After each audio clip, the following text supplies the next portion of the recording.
If you have ever found yourself wondering, does Math Spiral Review actually work, or is it just another thing to add to my already full plate? Trust me, you are not alone. As a middle school math teacher, we are always on the hunt for strategies that not only help our students retain what they've learned, but also make our lives easier as well. Spiral review sounds great in theory, but is it worth the extra work? And more importantly, does it work for your classroom? Spoiler alert, there are some solid benefits, but it's definitely not without its challenges.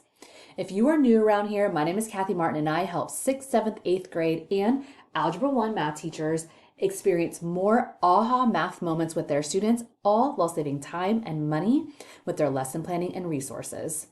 So, what is spiral review and why is everyone talking about it? In simple terms, spiral review is a method where you are continuously revisiting previously learned concepts throughout the school year. Instead of teaching something once and moving on, you keep bringing those topics back into your lessons to help students retain the information over time. So, why do many teachers swear by it? Well, we know math concepts build on each other, right? And if students forget foundational skills, they're really going to struggle with more complex skills. Spiral review is like giving regular mental check-ins. It reinforces those early lessons and helps them keep them fresh in our mind. Think of it like working out, right? You don't do one workout and expect to stay fit forever. Consistency is key. The same goes for math. We know as teachers, regular practice keeps those concepts strong and ready to use in the forefront of our mind. So, how does Math Spiral Review actually look in the classroom if we are full of busy, sometimes overwhelmed middle schoolers? It's all about finding ways to weave those past concepts into your lessons without it feeling repetitive or like extra busy work. One of the simplest ways to do this is by starting each day with a quick review problem or two. This can be part of your morning work, bell work, or even an exit ticket.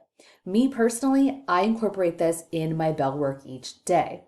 You're not trying to reteach a whole lesson, you're just giving students a quick refresher. A few problems on adding integers or solving equations can do wonders to keep those skills sharp. Some teachers really like to do weekly quizzes or assessments as another way to sneak in some spiral review. Not creating quizzes, but maybe adding in a question or two on your quiz or a question or two on your test that was from something that we have learned previously in the past. Okay, so I'm not telling you to create more quizzes. If you're already creating a quiz, throw in some extra review questions. This helps students see the connection between different topics, and it reinforces that math isn't just about what we're learning right now. It's not about compartmentalizing, right? It builds on itself. And don't worry, spiral review doesn't need to take over your entire lesson plan. A few well-placed questions here and there can keep those concepts, those past concepts, fresh without overwhelming you or your students. So let's talk about why so many teachers really love and swear by spiral review. Well, I think the most obvious answer is retention, right? We've all had moments where students completely forget something that you know you've taught. With spiral review, students get regular practice with past concepts, which helps them retain that information over a long period of time. And well, we kind of need that for state testing. It's like giving their memory a little workout so they're not scrambling to remember how to multiply fractions when it comes up later in the year. Another big benefit is confidence. When students revisit a concept they've already learned and they instantly know how to do it, it's a huge boost in confidence, right? They start realizing, hey, I do remember how to solve this. That extra bit of reassurance can make all the difference when tackling more complex problems down the road. And then there's the beauty of filling gaps. Sometimes students don't fully grasp a concept that first time around. And let's be honest, we've all had days where things just are not clicking. Spiral Review gives them another shot at mastering those tricky topics before they become bigger roadblocks down the line. Okay, so we've talked about three really great benefits, but let's address some of the hurdles, right? One of the biggest hurdles is time management. We all don't have a lot of time. I know that. Our schedules are already packed with lessons, activities, and just life. Finding time to fit in regular spiral review can feel like just one more thing on your never-ending list. Another issue is student burnout. If students feel like they're consistently reviewing old material, they kind of might start to tune out a little bit. After all, no one wants to feel like they're stuck on repeat, especially when they're eager to move on into new concepts.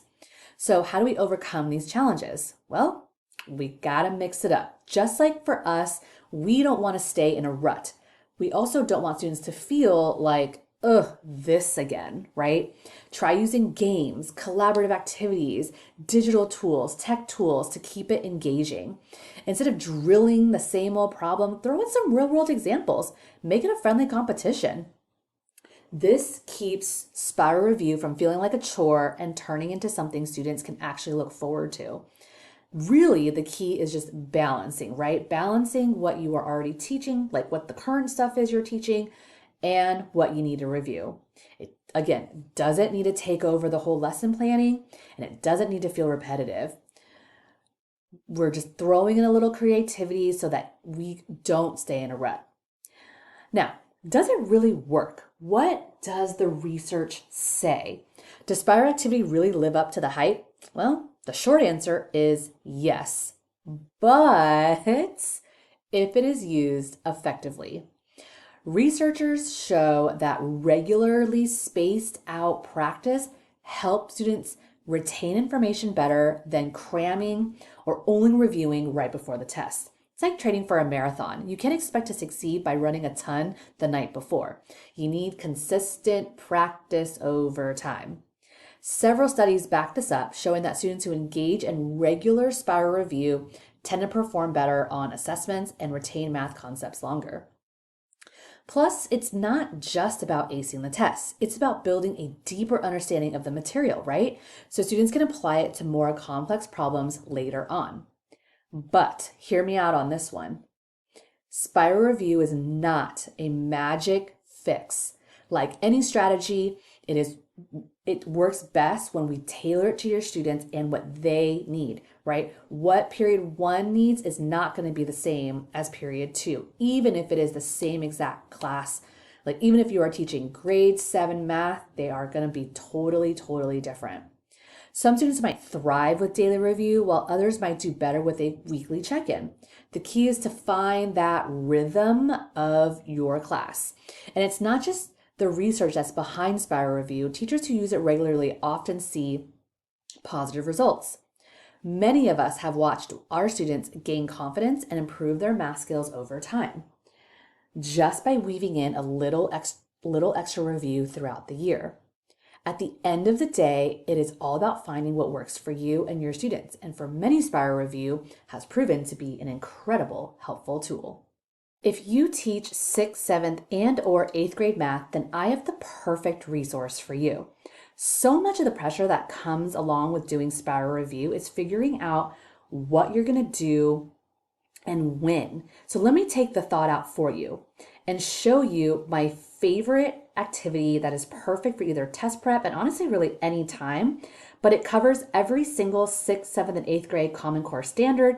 It's set up like tic-tac-toe and your students are going to love it. So there we go. All right. So this activity is what I call my Tic Tac Math activity. And you can see here that this is for 7th grade. And if I scroll down the page, it is set up like tic-tac-toe. It is set up as a 3x3 grid. And just this one page in itself covers ratios and proportions, number system, equations, geometry. This is my God, it is escaping me at the moment, but it is 7th grade SP1. If I keep going, there's an answer key. This one is for 6th grade, same thing. It covers ratios and proportions, equations, geometry, so on and so forth. And the whole activity, you are getting this is just a sample of 1 page of 6th grade, 1 page of 7th grade, and 1 page of 8th grade, but the entire activity covers all of 7th grade, all of 6th grade, and all of 8th grade.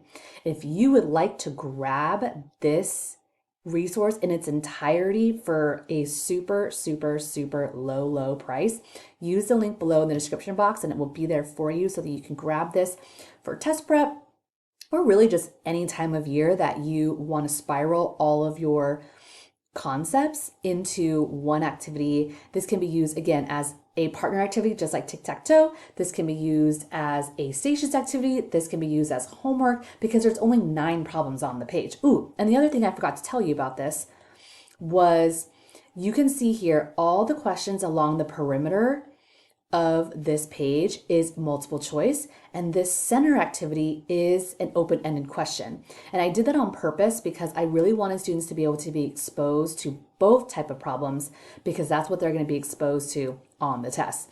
So they are getting practice on both types of questions, all while covering every single Common Core standard there is for that grade level. Don't forget, if you want to grab it, use the link below in the description box and you can use it, start using it today. Bye for now.